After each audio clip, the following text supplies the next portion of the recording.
Letícia conheceu Gustavo num aplicativo de namoro. No começo, parecia um cara normal. Os primeiros encontros foram tranquilos. Um café rápido, algumas bebidas num bar, um jantar. Mas aos poucos, algo nele começou a incomodar. Pequenos detalhes, maneiras estranhas, uma energia esquisita que ela não consegue explicar direito. No quarto encontro, tudo desandou de vez. Ele bebeu demais e ficou insistente. Tentou beijá-la várias vezes no bar, ignorando os sinais de desconforto dela. Quando ela disse que queria ir embora, ele insistiu para que ficassem juntos. Só hoje. Você pode faltar no trabalho amanhã, disse ele rindo. Ela negou, pegou suas coisas e saiu. Mas no caminho para casa viu algo estranho. Um carro segue seus passos. Entrou em várias ruas e o veículo contínuo atrás. Assustada, pegou o celular e digitou rápido. Você tá me seguindo? A resposta veio em segundos. Sim, só quero ter certeza de que você chega bem em casa. Que mera era essa? Tentou ligar, mas ele não atendeu. Acelerou o passo, entrou em outra rua e finalmente o despistou. Já deitada na cama, o celular vibrou de novo. Espero não ter te assustado. Foi mal, bebê. Da próxima vez, podemos fazer algo mais tranquilo, tipo um jantar na minha casa. Ela não respondeu. Bloqueou o número e decidiu esquecer aquilo. Mas no dia seguinte, encontrou algo que fez seu estômago revirar. Na varanda da casa dela havia um buquê de flores e Gustavo nunca tinha estado ali antes. Letícia sentiu um arrepio, pegou as flores, jogou no lixo e entrou em casa com um nó na garganta. Pegou o celular e digitou um último aviso. Nunca mais entre em contato comigo. Se fizer isso de novo, vou direto na polícia. Bloqueou tudo e tentou seguir a vida. Naquela noite ficou sozinha em casa. Os pais tinham viajado e o silêncio era agradável. Subiu para o quarto no sótão, se jogou na cama e fechou os olhos. Mas no meio da madrugada, um barulho a despertou. Abriu os olhos devagar. Primeiro, achou que era coisa da sua cabeça. Então, deitou de novo. Alguém falou algo baixo. Seu corpo congelou. Depois, passos. Seu coração batia tão forte que ela achava que estava quase desmaiando. Rastejou para fora da cama e se escondeu debaixo dela, com o celular na mão. Tentou ligar para a polícia, mas o medo a impediu de apertar o botão de chamada. A porta do quarto dela se abriu. Olhando pelo vão da cama, viu os sapatos de um homem parados ali. Por um tempo que pareceu uma eternidade, ela ficou imóvel. Então, o homem começou a mexer nas gavetas. "Cadê você, hein?" murmurou, rindo de um jeito que fez Letícia prender a respiração. Ela conheceu a voz na hora. Era Gustavo. Ficou ali, debaixo da cama, sem se mexer, sem respirar direito. Ele sentou-se na cama, fazendo o colchão afundar levemente. Segundos depois, se declarou e foi embora. Letícia esperou ouvir os passos descendo a escada e só então ligar para a polícia. Os minutos que se seguiram foram os mais longos de sua vida. Quando os policiais chegaram, revistaram a casa e encontraram uma das janelas destrancadas. Gustavo havia entrado por ali. Na delegacia, Letícia conseguiu uma ordem de restrição, mas mesmo depois disso nunca mais dormiu tranquilo. Sempre senti que, em algum lugar, Gustavo ainda estava observando, esperando. Depois daquela noite, Letícia tentou retomar a vida, mas a sensação de estar sendo vigiada nunca foi embora. Sempre que saía de casa, tinha a impressão de que alguém a observava. Uma semana depois do incidente, recebi uma notificação no Instagram. Gustavo Oficial começou a te seguir. O sangue dela gelou. Ela tinha bloqueado ele em tudo, mas ali estava ele com um novo perfil. Abri o perfil, sem fotos, sem seguidores, apenas uma única postagem, uma foto da casa dela. Naquele momento, ela percebeu que aquilo não ia parar. Pegou o celular e foi direto à delegacia. Dessa vez, os policiais levaram o caso mais a sério. Com as novas provas, buscar rastrear Gustavo e prendê-lo por perseguição e invasão de domicílio. A sensação de alívio foi imediata, mas no fundo, Ela sabia que o medo nunca ia embora completamente. Mesmo com as provas, Gustavo ainda me conhecia. E isso era o suficiente para assombrá-la pelo resto da vida.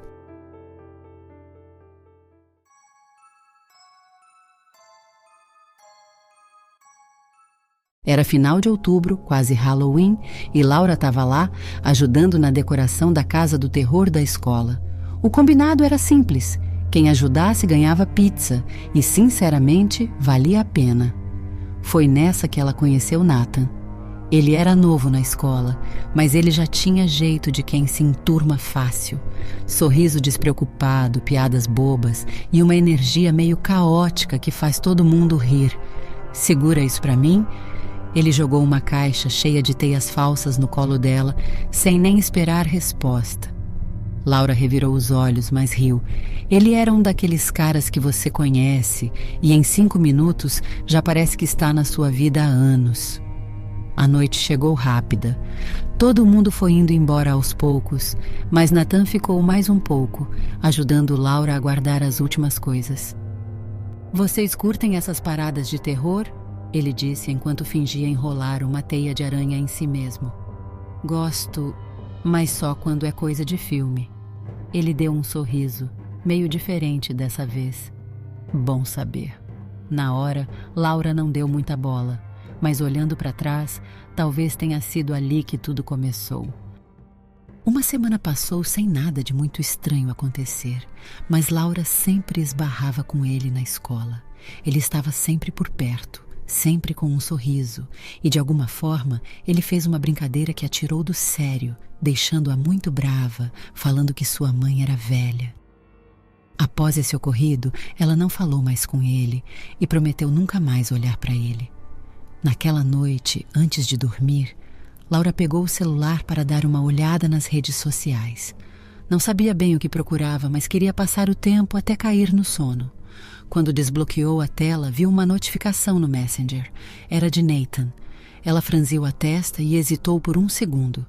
Tinha algo ali que a fazia ficar um pouco apreensiva, mas ao mesmo tempo sentia aquela curiosidade crescente. A mensagem foi simples, mas direta. "Laura, a gente precisa conversar." Laura engoliu em seco. Aquilo é mais sério do que ela esperava. Sem saber o que responder, ela apenas digitou um "ok" sobre o quê? E ficou esperando. Os minutos passavam e logo a tela estava cheia de balões de digitação. Ele estava escrevendo, mas nunca enviou. Por um momento ela se questionou se deveria só deixar para lá, mas então uma mensagem finalmente apareceu. "Eu não sei como dizer, mas você tem sido incrível desde que a gente se conheceu. Eu gostei de você e só queria saber se você sente o mesmo. Eu sei que talvez seja estranho, mas eu não aguento mais esconder." Laura sofreu um choque. Ela leu as palavras mais de uma vez, tentando processar tudo o que estava escrito. Não era só uma confissão qualquer. Era algo mais profundo, mais intenso. Ela não sabia como reagir. As mãos tremiam enquanto ela pensava na resposta. Não queria magoar Nathan, mas também não sabia o que fazer com isso. "Eu só não me sinto da mesma forma", ela digitou, sem saber se estava sendo cruel demais. Mas o que aconteceu em seguida fez engolir seco. Nathan não aceitou bem. Ele não respondeu de imediato, mas horas depois, a mensagem dela foi seguida por outra, agora ainda mais relacionadas.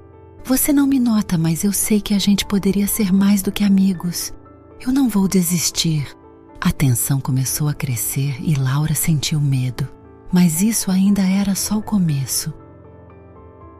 Na manhã seguinte, tudo parecia normal. Laura foi para a escola, encontrou suas amigas, riu sobre bobagens do dia a dia, mas no fundo, sua mente estava em outro lugar. Nathan estava começando a se tornar uma presença que ela não conseguia mais ignorar. Ela tentou convencer a si mesma que estava exagerando, mas quando encontrou os amigos dele, as coisas começaram a tomar outro rumo. "E aí, Laura, o Nathan tá afim de você", uma das amigas de Nathan disse, com um sorriso de lado.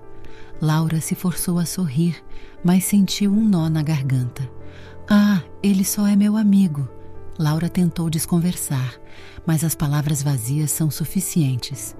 Sei, mas ele disse que queria te beijar, sabia? Outra amiga brincou, com um olhar curioso. O sangue de Laura gelou. A sensação de estar sendo observado, de não conseguir escapar da atenção de Nathan, estava contando com ela. Naquele momento, Laura percebeu que o que antes parecia um simples interesse juvenil tinha se tornado uma obsessão perigosa. O peso disso começou a apertar cada vez mais, como se estivesse preso em uma teia que ela mesma ajudou a construir, mas que agora parecia impossível de se livrar. Logo depois, no recreio, Laura foi chamada para falar com a professora. Estava tensa e a última coisa que queria era mais fofoca ou pressão. Ela foi até a sala. A professora começou a falar sobre o comportamento de Nathan. A gente sabe que o Nathan gosta muito de você, Laura, mas ele é só um garoto. Os meninos às vezes fazem umas coisas meio estranhas quando amam alguém. Não se preocupe com isso, tá? Você deve achar legal, na verdade. Laura estava sem palavras. Como alguém poderia achar normal o que estava acontecendo? O medo começou a consumir tudo. Não era só um gosto, era uma perseguição que ela já sentia no ar. Mas a professora parecia achar que estava sendo compreensiva. E Laura? Ela só queria fugir daquela situação. O peso da situação só aumentou. Cada dia na escola era um lembrete constante de que Nathan estava sempre ali, observando, esperando. As mensagens continuavam, mais intensas, mais insistentes. Laura já não sabia como lidar com aquilo. Seu coração batia mais rápido toda vez que o celular vibrava e o estresse tomava conta dela. Foi quando, um sábado à noite, enquanto seus pais estavam fora, que tudo atingiu o seu ponto de ruptura. Laura estava deitada em sua cama, tentando relaxar depois de uma longa semana, quando escutou algo que a fez pular da cama em um pulo. Bang, bang, bang! As batidas contra a janela eram fortes e ritmadas. Não era o vento, não era um pássaro. Ela já sabia o que era, e o terror tomou conta de sua mente. A janela do segundo andar. Nathan estava lá. Laura ficou paralisada. O medo dominou cada centímetro de seu corpo. Ela olhou pela cortina e, ao fazer isso, seu coração parou. Lá estava Nathan, com uma pilha de pedras nas mãos, olhando diretamente para ela, como se estivesse esperando algo.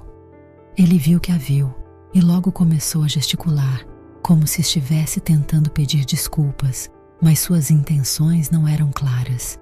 Laura correu pela casa trancando todas as portas e janelas. Ela pegou o telefone e foi designada para a polícia, mas o pânico não a deixou pensar direito. Enquanto isso, as mensagens de Nathan não paravam. "Só quero falar com você", dizia uma. "Me desculpe. Você é linda, não pode me ignorar." Ela bloqueou o número, mas não adiantou. Nathan tinha uma forma de estar presente, de fazer com que ela se sentisse vigiada, até que o silêncio chegou. Na segunda-feira seguinte, Laura encontrou uma carta em sua mochila. Era de Nathan. Ela abriu hesitante, mas ao ler, uma mistura de rompimento e raiva tomou conta dela. A carta dizia: "Eu não te entendo. Eu só queria que você fosse minha. Desculpa, não vou mais te incomodar. Eu fui um idiota." Embora tenha se sentido aliviada por ouvir algo mais tranquilo, Laura ainda não conseguiu afastar o medo de tudo o que tinha acontecido. A ideia de que ele estivesse se afastando parecia bom, mas o medo de que ele ainda estivesse por perto a fazia sentir-se em constante vigilância. Meses depois, ela descobriu que Nathan havia sido levado para tratamento. A última coisa que ouvi sobre ele foi que ele havia sido preso, embora ninguém soubesse exatamente o motivo. Mas o que ficou com ela, mais do que qualquer mensagem ou ato de perseguição, foi a lembrança da professora que minimizou tudo aquilo, dizendo que era só um menino apaixonado. O susto, o pânico, o peso de saber que uma autoridade havia achado normal o que aconteceu era algo que Laura jamais conseguiria esquecer. Ela seguiu em frente, mas nunca mais olhou para os meninos da mesma forma. E a última coisa que ela se pergunta de vez em quando era o que teria acontecido se ela não tivesse falado com ele.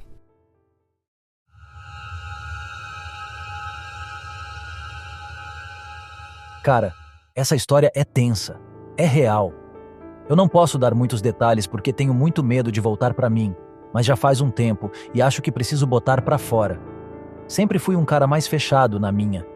Desde moleque, na escola, os professores sabiam que eu era meio antissocial, que precisava melhorar minhas habilidades sociais. Eu nunca entendi muito bem o que tinha de errado, só sabia que não gostava muito de interagir com as pessoas. Isso foi piorando no ensino médio, quando todo mundo começou a formar grupos e eu meio que fiquei de fora. Nunca tive problema para aprender, só não era de socializar muito. Com o tempo, as coisas melhoraram um pouco.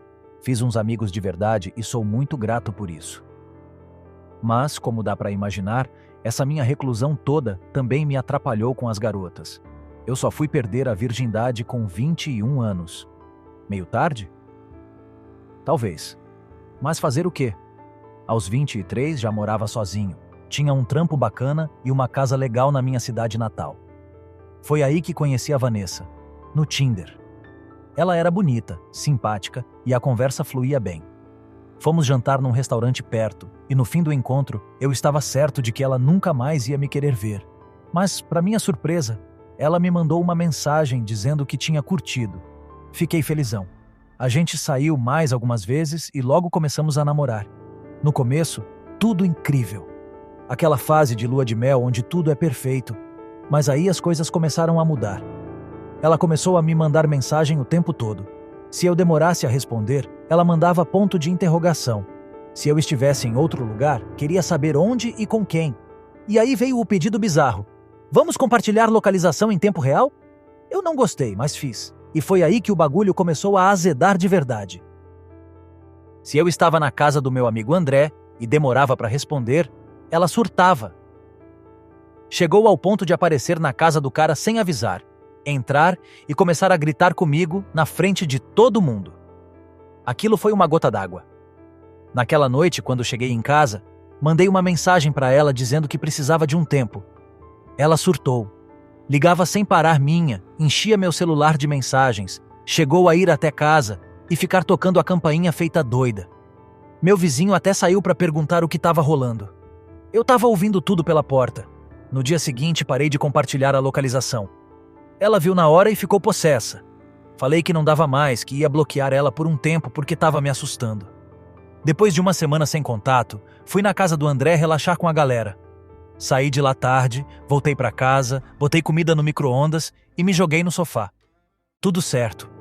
Até que ouvi um barulho na sala de jantar. Coloquei a TV no mudo, tudo normal. E então ouvi o clique da porta do escritório se abrindo. Meu sangue gelou. Peguei uma faca na cozinha e liguei pro 190. Falei bem alto que estava no telefone com a polícia, esperando que, se tivesse alguém ali, fosse embora. Saí de casa e esperei do lado de fora. A viatura chegou rápida. Revistamos a casa inteira. Ninguém. Fiquei com aquela sensação ruim, mas tentei ignorar. Fui pro quarto, tranquei a porta e tentei dormir. No meio da noite, meu celular vibra. Um monte de mensagens de um número aleatório. Era a Vanessa. Mandou um textão dizendo que estava arrependida, que precisava me ver. Depois começou a mandar acorda, acorda, acorda, umas 8 vezes seguidas. Respondi. Por que você está mandando mensagem essa hora? Isso é loucura. Segundos depois, um grito saiu do meu armário. Era a voz dela. A porta do armário se abriu com tudo.